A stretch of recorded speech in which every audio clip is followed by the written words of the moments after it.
Shabbat Shalom. Shabbat Shalom. This week, Jacob left his father's house and he began to forge a new life. He traveled north to Haran, to the house of his mother's brother Laban. Along the way, he grows tired and decides to rest in what would later become known as Bethel. What unfolds as he falls asleep is one of the most dramatic and iconic visions in all of the Holy Scriptures. He dreamed, all of a sudden, there was a stairway set up on the earth and its top reaching to the heavens. And behold, angels of God going up and down on it. Surprisingly, Adonai was standing on top of it, and he said, I am Adonai, the God of your father Abraham, and the God of Isaac. The land on which you lie, I will give it to you and to your seed. Your seed will be as the dust of the land, and you will burst forth to the west and to the east, to the north and to the south. And in you, all the families of earth will be blessed, and in your seed. Behold, I am with you, and I will watch over you wherever you go, and I will bring you back to this land, for I will not forsake you until I have done what I have promised. Genesis 28:12 through 15. Now let's stop just for a moment. Who did Jacob see? Was it an angel impersonating the maker of heaven and earth? To my knowledge, no angel has ever said, Ani Adonai Elohei Abraham, Aviha ve'Elohei Yitzhak. Now, let us consider for a few moments the words of Messiah Yeshua. No one has ever seen God, but the one and only God in the Father's embrace has made him known. John 1:18. And the Father who sent me has testified concerning me. You have never heard his voice nor seen his form. John 5:37. And not that anyone has seen the Father except the one who is from God. He has seen the Father. John 6:46.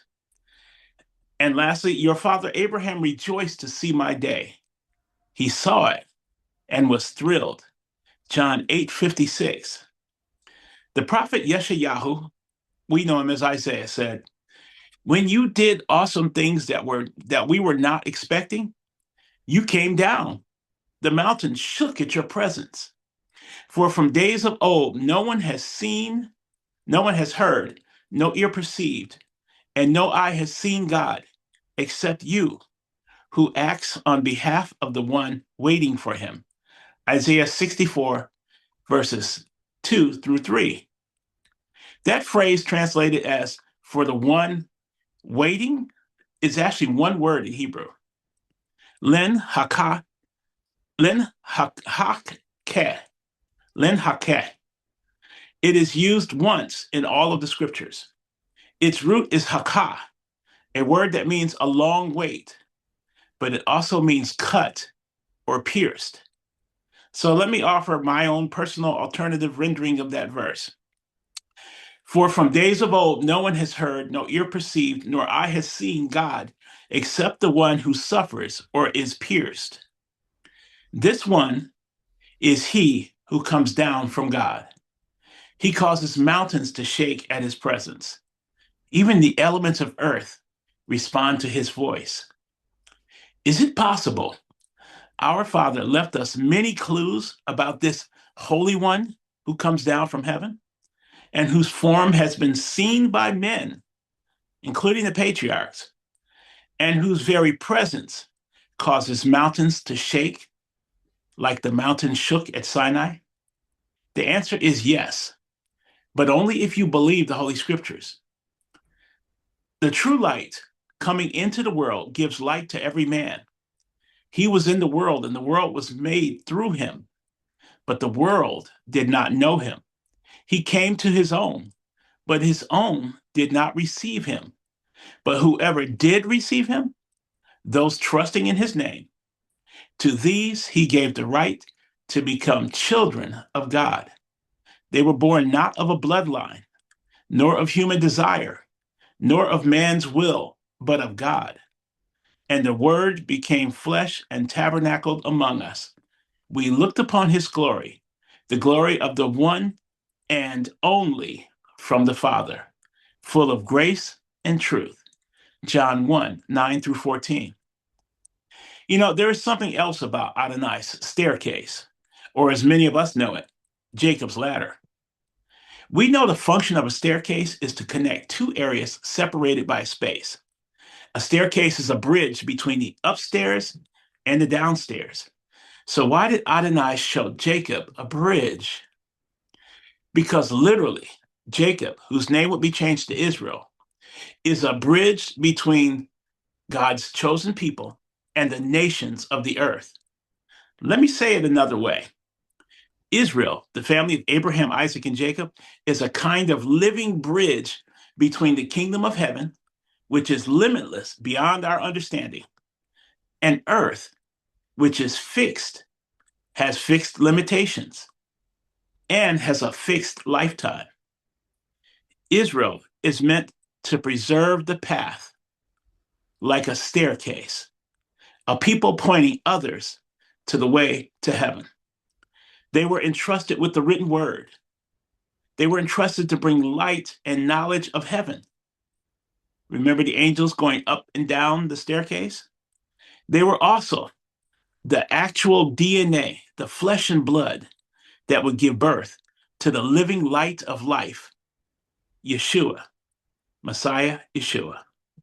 Men, women, children of all nations now can aspire to become children of the eternal, ever living Elohim.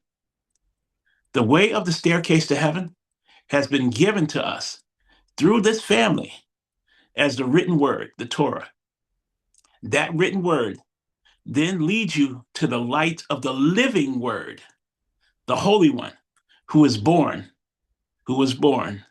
as a man, the Elohim of Abraham, Isaac, and Israel. Yeshua said, I am the way, the truth, and the life. No one comes to the Father except through me. John 14:6. The world has not fully grasped who the Holy One is, the one who came down from heaven to walk among men. We know he was born through King David and Bathsheba, or Bathsheba, as many of us call her, descendants of Jacob's family. Messiah Yeshua is the root and the offspring of David, the bright and morning star. Revelation 22:16. Yes, that beautiful, squabbling family of rival sisters that we've been reading about and the faithful female concubines raised 12 incredible, deeply flawed, but repentant young men whose descendants are now intermarried into every nation on earth. That family of squabbling rival sisters and faithful female concubines, their family have now intermarried into every nation on earth. The Kohen Gadol, the high priest, he carries the names of these men on his shoulders and on his breastplate. It's a permanent reminder that the boys born to Leah, Rachel, Zilha, and Bilhah were born through the will of the Father. In the same way, their names are forever engraved on the foundations of the New Jerusalem, built by the creator of the universe himself. Israel's family became the bridge that binds the nations of humanity together. Like I said, the world doesn't fully understand it.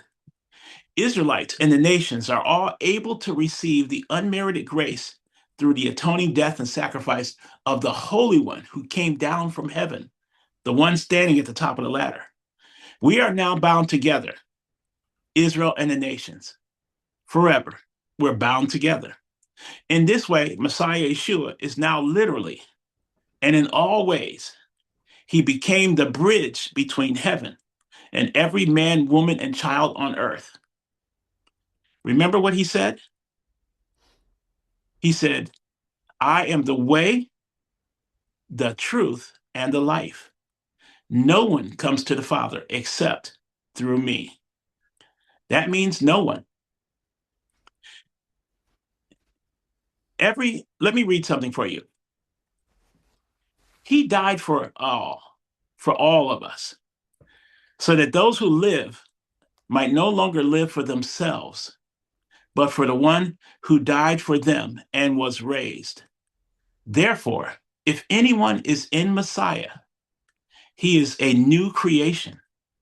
The old things have passed away. Behold, all things have become new. I wonder if we really truly understand that. Now, all these things are from God, who reconciled us to himself through Messiah and gave us the ministry of reconciliation. That is, in Messiah, God was reconciling the world to himself, not counting their trespasses against them. And he has entrusted this message, these words, this message of reconciliation to us. 2 Corinthians 5:15, 17 through 19, with a few editorial comments by myself. Messiah Yeshua is humanity's reconciliation to the Father. Jacob received the blessings of Abraham on that fateful night when he fell asleep and dreamed of the ladder, that the whole world would be blessed through him who slept at the foot of the ladder. He was not running away from his brother Esau. He was running to his destiny, a destiny that would bring him face to face with beautiful Rachel and her sister Leah and their maidservants. And as one family, they would bless the entire world. Their descendants, listen carefully, have literally migrated and intermarried into every nation on earth. All of them. When the Israelites began to turn away from the guardian of Israel after they had built their wonderful kingdom, Adonai made it known that even though they turned away from him, he would not abandon his chosen family. Let me read something else to you. Hear this word that Adonai has spoken against you, Bnei Israel, against the whole family that I brought up from the land of Egypt, saying, only you have I known from all the families of the earth. Therefore, I will punish you for all your iniquities. Can two walk together unless they meet by appointment? For the Lord Adonai will do nothing unless he has revealed his counsel to his servants, the prophets. Amos 3, verses 1 through 3, and verse 7. The people in every age are punished for their own transgressions. So, too, were the people of Israel. The kingdoms of Israel were taken away. But our Father always remains faithful. Always, always remembers his covenants. And that family that he himself established as a bridge to the nations. I say this all the time, but it bears repeating, especially at this time of the year. As much as the world celebrates the birth of Yeshua, wrapped up in pagan celebrations that have nothing to do with the son of Elohim. Think about that for a moment. The world celebrates the birth of Yeshua, but wrapped up in pagan celebrations that have nothing to do with the son of Elohim. The world once again has rejected the teachings of Adonai's people, and they have lost their way, replacing his holy days with their empty celebrations. Not all, of course, but sadly more than 1 billion. Thursday of this week was the 1700th anniversary of the Council of Nicaea, the first one. The body of bishops who gathered and laid the foundation to replace the Jewish Messiah with a Roman Catholic Jesus. In those early centuries of the modern era, when Gentiles began to enter into the faith, they mistakenly believed God had abandoned the family that he had raised all those years, all those centuries. They were incorrect then, and they fully underestimated the giver of life and his plans of salvation. By the time of that first council 1700 years ago, Adonai had already made a plan. He had already put it into motion. He had dispersed the emissaries of Messiah Yeshua to the ends of the earth to find and give the good news of the coming kingdom of heaven. And like a seed placed in fertile soil, belief in Yeshua has flourished and continues to flourish even to this day.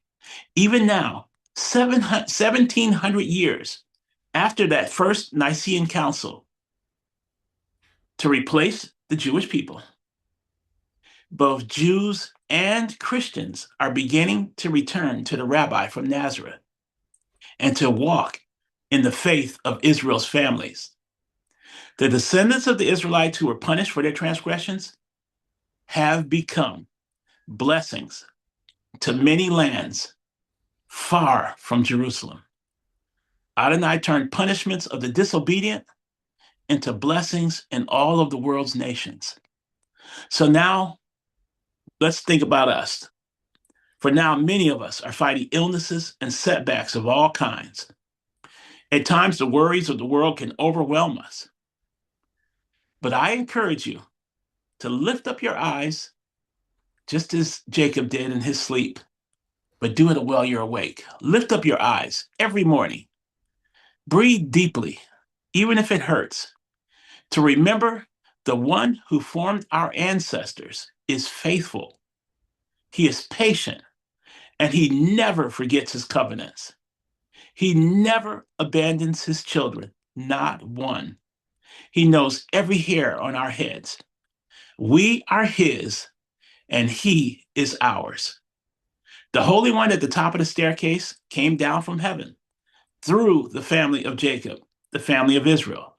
He laid down his life, and the life was returned to him.